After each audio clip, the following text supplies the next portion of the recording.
Hi, welcome to Laura's Fundora. Today I'm going to show you how I made this Elsa wig. I made this to go with the Elsa dress I made the other day.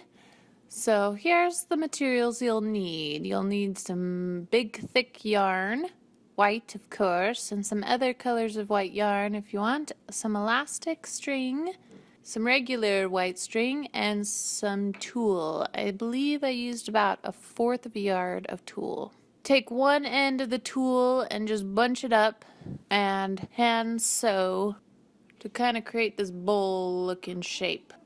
Then on the other end you're going to string up the elastic string and you're going to go around and kind of create this hairnet effect. See, look it, I even put it on my head.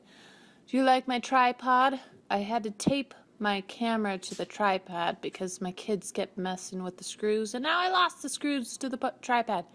So I'm holding it up. You can see it in the back of the mirror. Oh, it's just so lovely. Okay, so to keep the round form shape, I attached this hairnet to a ball.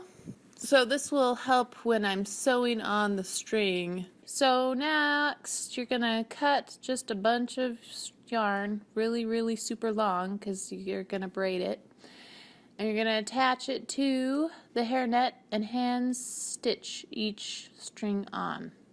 And you're just gonna repeat this process until you've got a nice full head of hair, or full head of yarn. You're gonna have a part in the front, and then you're gonna create this kind of bulge in the front as well, because that's how her hair is, right? She's got this kind of... Once you have it all attached to the hairnet, you're going to braid it and trim all the extras off, and voila, you've got it all done.